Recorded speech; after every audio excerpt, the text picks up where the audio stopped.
Kwenye mboozi eyo ngabo bitambudde mu nteekateeka y'okulabanga emmere ebukala mu ggwanga lyattu Uganda. Katikkiro wa Buganda Oweekitiibwa Charles Peter Mayiga asabye abavubuka okunyikiza empisa obumalirivu n'okuba nate obugumiikiriza kintu kikulu mu kukola okw'emirimu.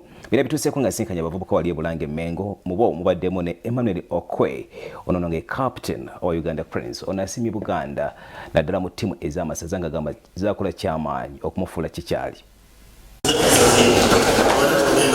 Katikkiro wa Buganda Charles Peter Mayiga akalaatidde abavubuka mu Uganda bulijjo okubeera abamalirivu n'okukola emirimu n'obuvumu okusobola okugifunamu. Ono abadde asinkanya abavubuka okuva matendekero ag'enjawulo abalina obukugu obw'enjawulo ku Bulange n'abalabula okubeera abagumiikiriza mu bye bakola okusobola okubiganyulwamu. Abavubuka mwetaaga ebintu ebirala bisatu ze mukulaba kwange ng'oggyeko ebyo. Kisooka obugumiikiriza. Abavubuka mubeera ku ssimu zino ziseereza. Essimu teri kintu kirimbanga mitimbagano. Bajja ne babalaga abantu ngo bali mu bulamu obwaka bwe buti obulamu obulungi. Naye nga byonna wansi temuli miwula babalimba. Kati naawe n'oyagala ofaanane obulamu obwo. Mu kwagala okutuuka ku bulamu obwo tojja kuba mugumiikiriza. Kambabuulire. Mwe mwenna abali wano ntuusa obbazaala. Kambabuulire baana bange toyina kintu kyonna ky'osobola kuwangula okuggyako ng'oli mugumiikiriza. Tewali wadde neki. Abasabye bulijjo okulembezanga obuwanga bwabwe n'okubwagalanga ne bwe babanga bafunye emikisa egikolera ebunaayira. Temugenda kuba bazungu ne bwe munaakola mutya. Ne bwe munaakola mutya. Temujja kuba bazungu. Simon Ssenyongo ojja kusigala ng'oli wa nnyonyi kazi nakinsige. Ojja kusigala ng'oli wa nakinsige okutuusa ensi eno okuggwaawo.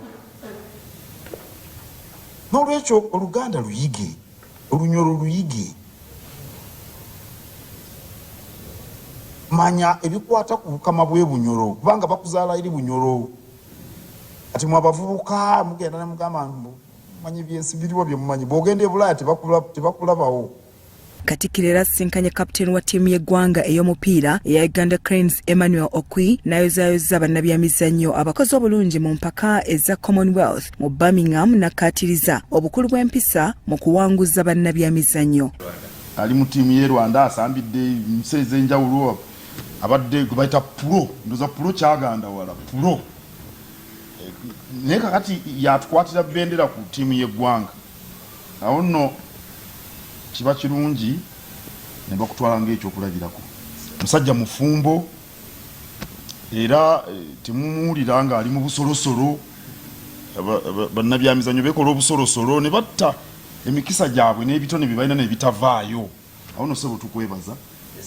Emma Okwi ng'ogw'ensimbi kakati yagusabira Rwanda yazannyirako essaza lya Mawokota era yenyumiriza nnyo mu mpaka z'amasaza okutumbula ekitone kye okutuuka ku ttiimu y'eggwanga.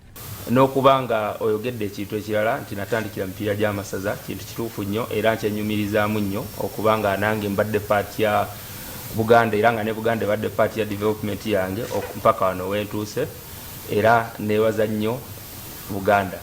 Bya Muhammad Wamala, Salt TV, Omunyo.